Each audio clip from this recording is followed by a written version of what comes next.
Salut à tous, j'espère que vous allez bien. On se retrouve aujourd'hui pour une nouvelle vidéo YouTube. Et avant toute chose, je tenais à vous souhaiter une merveilleuse année. Bonne année 2021, Happy New Year.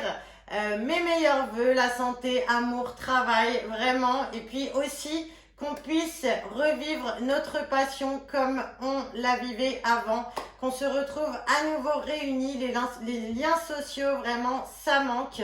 Vivement qu'on puisse retrouver toutes ces petites choses qui nous semblaient insignifiantes à l'époque, mais finalement qui nous paraissent si importantes aujourd'hui. Voilà, en tout cas, bonne année à tous.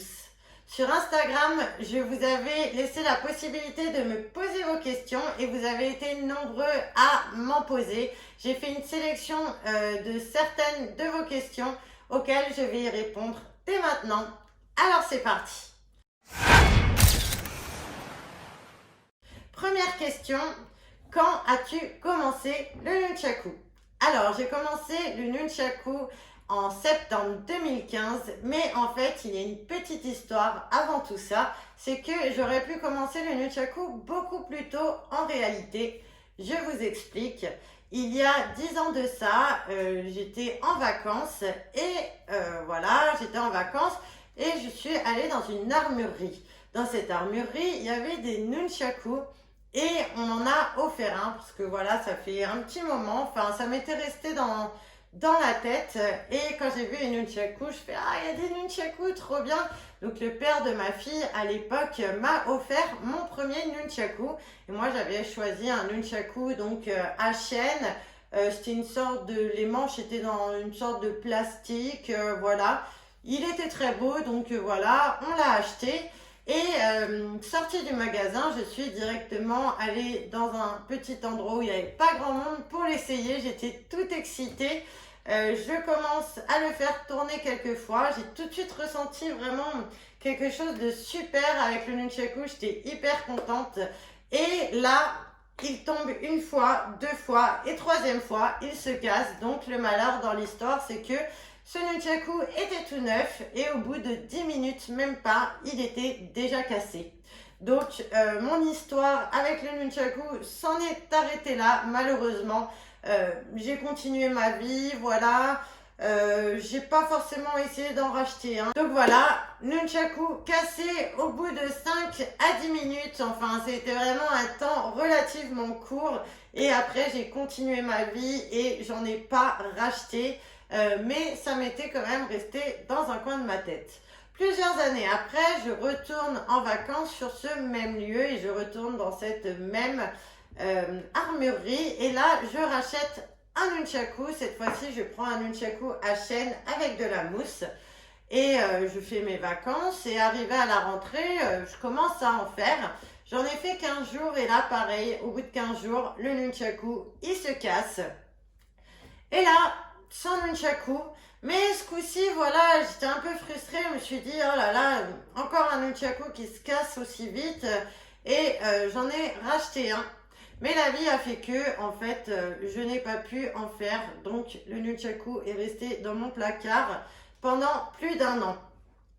Un an après, j'étais en pleine transition dans ma vie. Donc, j'ai vraiment eu une période de ma vie où j'ai eu du temps, j'étais en transition et j'avais une folle envie de me défouler et de me changer les idées. Donc j'ai ressorti mes nunchaku du placard et c'est à ce moment-là que mon histoire avec les nunchaku a vraiment commencé. C'était donc en septembre 2015. Donc en septembre 2015, j'ai commencé à ressortir mes nunchaku et à ce moment-là, j'ai ressenti cette chose très très forte, voilà, cette force incroyable. Ça, c'est quelque chose qui m'a toujours marqué, c'est que quand j'ai commencé, avant dans ma vie, j'ai toujours eu peur des échecs. J'ai toujours été plus ou moins peureuse d'avancer dans quelque chose parce que j'avais toujours cette peur de l'échec. Et quand j'ai commencé le nunchaku, je n'ai jamais eu peur de l'échec. J'ai toujours ressenti une force incroyable et voilà, ça ne m'a jamais quitté. Donc voilà. Ça, on va arriver à la deuxième question. Qu'est-ce qui t'a amené à pratiquer le nunchaku? Alors, ce qui m'a amené à pratiquer le nunchaku, en fait, c'est que lorsque j'avais 20 ans, j'aimais bien pratiquer les bolas, qu'on appelle aujourd'hui les poi, ou le bâton du diable. Alors, ça a été 3 ans de ma vie où j'ai pratiqué ça quand j'avais à peu près 20 ans. Et j'ai toujours aimé la manipulation d'objets, voilà. Je préférais quand même le bâton du diable que j'utilisais sans baguette. Et j'y ai ajouté directement la danse parce qu'il faut savoir que depuis toute petite, depuis que je suis enfant, j'ai toujours aimé danser. La danse a toujours fait partie de moi. Mon père a toujours beaucoup aimé la musique. Il nous a toujours baigné un peu dans cet esprit de musique depuis tout jeune avec mon frère. Mon frère, lui, a toujours eu cette sensibilité musicale aussi qu'il a exprimée en faisant son métier dans la musique. D'ailleurs, je vous invite à vous abonner à sa chaîne YouTube qu'il a créée il n'y a pas très longtemps. Voilà, où c'est une chaîne YouTube où il vous partage ses mixtes et ses samplings en Funky House. Alors, si vous êtes amateur de Funky House, je vous invite à aller sur sa chaîne. Je vous mets le lien de sa chaîne en barre de description. Et moi, ma touche artistique et ma sensibilité musicale, je l'ai toujours exprimée à travers la danse. Donc, la danse et moi, ça a toujours été quelque chose de très intense. Je ne peux pas vous expliquer, j'écoute la musique et mon corps se met à bouger tout seul. En fait, je n'ai pas vraiment besoin de réfléchir et je n'ai jamais pris de cours de danse non plus. Donc voilà. Donc à cette époque-là, je faisais les poi et le bâton du diable et je dansais déjà avec mon bâton du diable. Et un jour, une fille, une amie m'avait parlé du nunchaku. Je connaissais pas vraiment le nunchaku, mais après j'ai eu l'occasion de voir quelqu'un en faire enflammé et j'ai trouvé ça bien sympa et j'ai gardé ça dans un coin de ma tête. Et c'est pour ça que il y a 10 ans, lorsqu'on a été dans cette armurerie et que j'ai vu des nunchaku face à moi, j'ai eu cette envie d'en avoir. Mais sinon, j'ai jamais été vraiment chercher sur internet pour en acheter. Voilà, il a fallu vraiment que je rentre dans cette armurerie et que la rencontre se fasse en réel pour franchir le cap. Alors, troisième question, quel sport martial faites-vous? Alors, sport martial, ce qu'il faut savoir, c'est que certains d'entre vous vont commencer le nunchaku parce qu'ils aiment les arts martiaux. Pour moi, ça a été l'inverse. En fait, lorsque j'ai commencé le nunchaku, je n'avais jamais pratiqué d'art martial et c'est pas les arts martiaux qui m'ont donné envie de faire du nunchaku, c'est le nunchaku qui m'a donné envie de pratiquer les arts martiaux. Malheureusement, lorsque j'ai commencé le nunchaku, j'avais une fille en bas âge qui a bien grandi maintenant parce que cette année, elle va avoir 10 ans. Mais voilà, à l'époque, quand j'ai commencé, elle avait 4 ans, voilà, 4 ans et demi. Et donc, je n'avais pas la possibilité de m'inscrire à un art martial parce que ma vie personnelle ne le permettait pas, mes contraintes non plus. Donc, je n'ai pas pu faire d'art martial. Mais je m'intéressais tout de même au nunchaku de combat parce que vu que j'aime beaucoup le nunchaku, voilà, le nunchaku de combat, ça m'intéresse aussi et je pratiquais des stages de nunchaku de combat. Et cette année, donc, à la rentrée 2020, bon, malgré qu'il y avait la crise du Covid, j'espérais qu'on ne soit pas reconfiné et j'avais enfin la possibilité de m'inscrire à un art martial. Donc, je me suis inscrite dans un club de nunchaku de combat qui se trouve près de chez moi pour me perfectionner dans la pratique du nunchaku de combat et travailler plus mon côté martial, etc. Malheureusement, la crise sanitaire en a décidé autrement et là, j'attends avec grande hâte que les associations puissent réouvrir leurs portes pour les adultes, comme beaucoup d'entre vous. Donc non, à l'heure d'aujourd'hui, je suis désolée, je ne pratique toujours pas d'art martial. Mais j'ai quand même ma ceinture orange en nunchaku de combat, voilà. Maintenant, j'adore les arts martiaux, j'aime beaucoup le karaté, parce que ce que j'aime dans le karaté, ça va être la vitesse d'exécution, la posture, ils font des coups de poing hyper vifs, il y a d'explosivité, c'est vif, c'est net, c'est précis. J'aime aussi beaucoup le wushu parce que c'est un côté pour moi qui ressemble à la danse quelque part. Et j'aime aussi beaucoup le taekwondo. J'adorerais faire du taekwondo. Pourquoi? Parce que leurs coups de pied sont juste magnifiques. Voilà, donc vraiment, ça me plaît beaucoup. Et j'aime beaucoup aussi le tricking parce que je trouve que ça se marie énormément bien avec le nunchaku.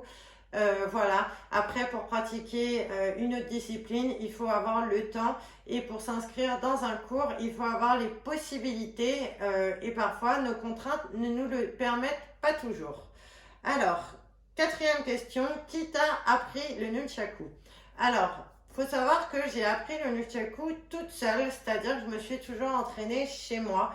Après, à travers ma progression dans le nunchaku, le fait que j'ai fait des compétitions et que je me suis que j'ai essayé de plus connaître ce milieu, j'ai eu l'occasion de rencontrer d'autres pratiquants et ces autres pratiquants m'ont aussi beaucoup appris à travers les rencontres qu'on a pu faire parce que à travers les compétitions ou des rencontres en dehors des compétitions, on a pu faire des échanges de connaissances et c'est vraiment très enrichissant.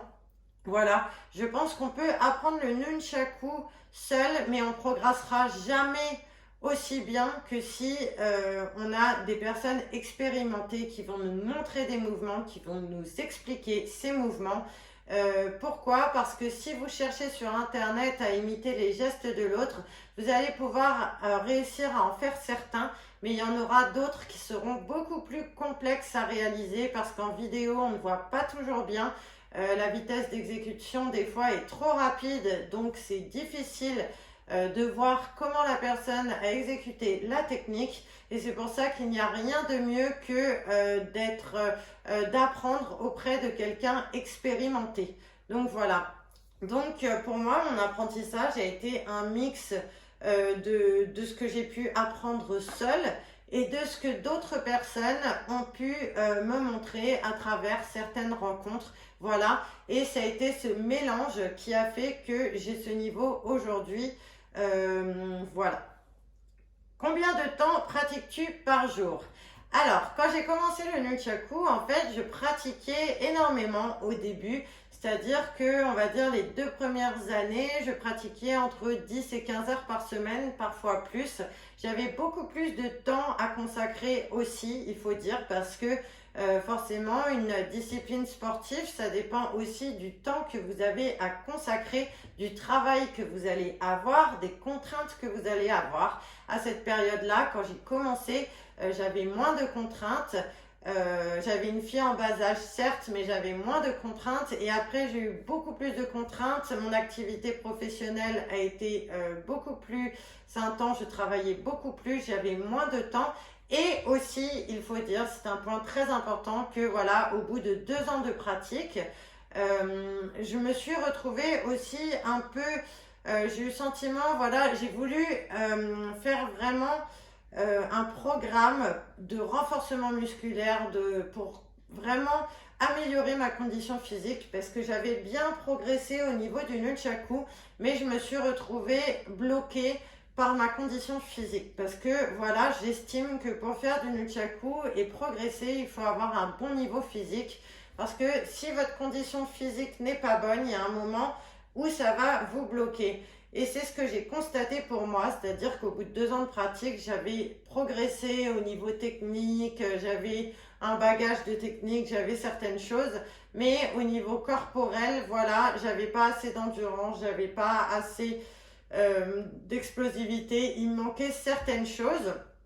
Et c'est pour ça que j'ai fait un programme de renforcement musculaire avec du cardio, de la muscu. À la base, c'est parce que je préparais une compétition, mais voilà, c'est parce qu'aussi je voulais mettre les meilleures chances de mon côté pour progresser. Donc, j'ai commencé ce programme et à partir du moment où j'ai commencé à compléter ma pratique du nunchaku avec une autre discipline qui est la musculation, ma pratique du nunchaku a chuté, c'est-à-dire que je suis passée de 15 heures par semaine à beaucoup moins parce que voilà, avoir un programme d'entretien pour prendre de la masse musculaire, faire de la musculation, ça demande beaucoup d'énergie, beaucoup de temps, beaucoup de rigueur Et après, voilà, on a des séances qui sont parfois intensives. Le lendemain, on est fatigué, on a des courbatures. Donc ça m'a beaucoup freiné pour ma pratique du nunchaku. Mais à contrario, ça m'a beaucoup aidé également. C'est-à-dire que j'ai trouvé ça, après c'est mon avis personnel, mais j'ai trouvé ça difficile d'allier les deux à haute intensité, c'est-à-dire faire de l'intensité en prise de masse, en cardio, en musculation et à côté de ça d'avoir beaucoup d'heures de pratique du nunchaku. Pour moi c'est difficile, mais finalement je me suis moins entraînée au nunchaku, mais j'ai optimisé mes entraînements, c'est-à-dire que je m'entraînais moins mais mieux, donc ça m'a quand même permis de progresser malgré tout. Et même de mieux progresser parce que mon corps était en meilleure condition physique, donc j'ai pu être plus explosif, plus rapide, etc. Euh, voilà, et c'est juste que je me suis moins entraînée, voilà, mais après je pense que c'est pas forcément le nombre d'heures qu'on va s'entraîner par semaine qui compte, mais comment on s'entraîne, voilà. Donc c'est-à-dire qu'avant je m'entraînais beaucoup plus, mais mes entraînements étaient moins optimisés. Je faisais des entraînements où j'avais ma musique, je m'entraînais, je pratiquais le nunchaku, mais il n'y avait pas de construction derrière. Alors qu'aujourd'hui, quand je m'entraîne, je sais ce que je veux travailler. J'ai moins de séances plaisir, c'est-à-dire où je pratique sans but, mais c'est plus optimisé. Je sais pourquoi je m'entraîne, je sais ce que je travaille. J'ai mon programme, que ce soit en musculation ou en nunchaku, et ça m'a vraiment beaucoup aidé et apporté. Voilà. Euh, Sixième question, où achètes-tu tes nunchaku? Alors, toutes mes nunchaku proviennent du site internet nunchakuconnect.com, qui est un site internet spécialisé dans la vente de nunchaku, mais aussi dans les cours en ligne. Voilà, donc comme je vous expliquais au début de ma vidéo, mes mauvaises expériences qui m'ont énormément ralenti pour le nunchaku, parce qu'en réalité, s'il y a 10 ans, mon nunchaku ne s'était pas cassé au bout de 10 minutes, ça ferait 10 ans que je ferais du nunchaku aujourd'hui. Voilà, donc c'est pour ça que c'est très important quand on débute le nunchaku de prendre un bon nunchaku, quelque chose qui va être solide, parce qu'au début, quand on est débutant, les nunchaku, ils tombent sans arrêt par terre. Donc si vous faites la même erreur que j'ai fait à prendre des nunchaku que vous achetez de mauvaise qualité, vous allez perdre votre temps parce qu'ils vont tomber une fois, deux fois, trois fois, quatre fois, ils vont se casser. Au final, à force d'avoir du matériel qui se casse, on se décourage et comme ça, j'ai perdu énormément de temps. C'est pour ça que je vous recommande vraiment d'aller sur nunchakuconnect.com parce que c'est une sélection d'articles, parce que tous ces nunchaku, je les ai testés moi-même, je sais qu'ils sont solides, et que ça va pas faire comme ce que j'ai pu vivre, se casser. Voilà, et c'est un point très important, et c'est important aussi d'avoir des nunchaku qui sont adaptés à votre pratique, ce que je ne savais pas non plus au début. Voilà, donc tout ça, c'est des choses que je vous dis vraiment, parce que moi, ça m'a fait perdre du temps de ne pas savoir tout ça. Donc voilà, mes nunchaku, nunchakuconnect.com, voilà. Vas-tu faire des tutoriels? Alors pour les tutoriels, j'ai fait un programme de cours en ligne sur nunchakuconnect.com justement. Ce programme de cours en ligne, il est disponible en deux langues. Il est disponible en français et en anglais.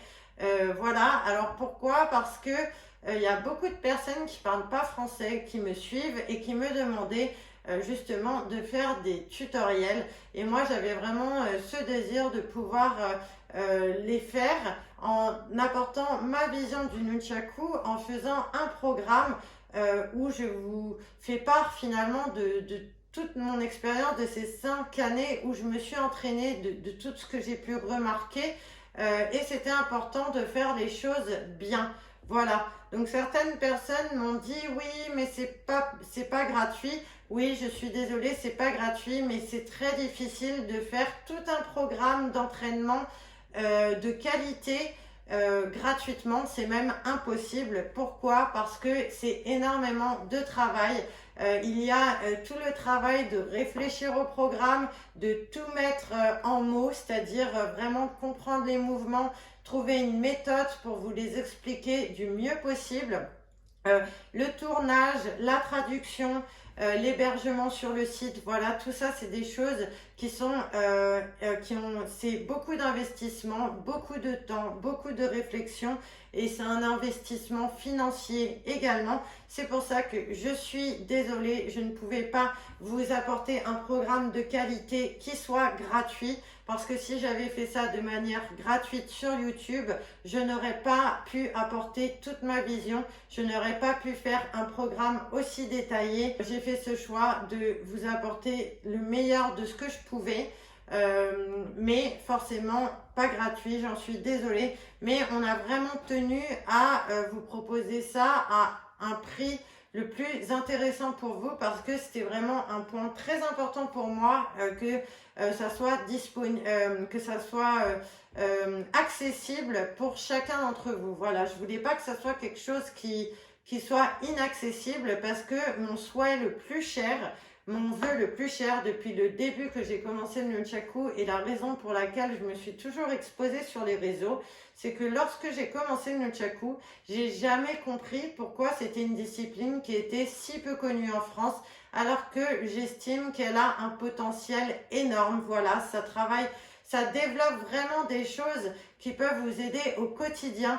La dextérité, la concentration, la confiance en soi, tout ça c'est des points vraiment qui pour moi méritent d'être mis en avant. Voilà, j'ai voulu vous apporter le meilleur et pour moi ce site internet nunchakuconnect.com c'est justement une façon de vous permettre d'avoir tout ce dont vous avez besoin sur une seule plateforme. Voilà, que ça soit aussi bien du matériel, des cours en ligne ou des articles de blog avec des conseils qui sont disponibles gratuitement. Tout ça dans le but de vous aider parce que quand j'ai commencé le nunchaku, il n'y avait pas tout ça et j'aurais aimé moi pouvoir débuter et me sentir aller dans une discipline où quelque part j'avais toutes les réponses à mes questions et où j'avais directement un endroit où j'avais toutes ces données, ça m'aurait évité de perdre du temps. Voilà. Alors, vas-tu participer à de prochains événements? Alors, j'adorerais participer à de prochains événements. Ça me manque vraiment de pouvoir aller à des compétitions, rencontrer du monde, parce que voilà, moi ce que j'aime dans le compétitif, c'est pas la compétition en elle-même, parce que je suis pas du tout quelqu'un de compétitive. J'aime pas vraiment me mesurer aux autres. Voilà, moi quand j'ai commencé les compétitions, c'était vraiment dans un but de rencontrer du monde, comprendre ce sport, mieux comprendre ce sport. Voilà, parce que quand j'aime une discipline, quand je suis passionnée, j'ai besoin vraiment de comprendre, d'aller rencontrer les autres personnes, etc. Donc c'était vraiment pour moi cet objectif. Et voilà, donc pour l'instant, avec la crise du Covid, il y a peu de choses. Alors j'ai vu que mon club de nunchaku de combat avec la Finca organisait un stage, voilà, en mars. Donc je croise, j'ai du mal à croiser mes doigts à gauche, mais je croise vraiment les doigts pour que ce stage de nunchaku soit soit réel, quoi, qu'il ne soit pas annulé à cause du Covid. Voilà, je croise les doigts. Donc pour l'instant, à part ce stage en mars, rien de prévu. Je pense que tout le monde est un peu frileux d'organiser des choses parce qu'on ne sait pas du tout comment ça va se passer au niveau de la crise sanitaire. Donc c'est un peu le problème, voilà. Mais du coup, il va falloir faire avec. Heureusement, les réseaux sociaux sont là pour qu'on puisse partager, se retrouver entre passionnés. Donc je pense qu'on a cette chance-là à l'heure d'aujourd'hui d'avoir ça. En tout cas, voilà, on a fait le tour pour ces questions.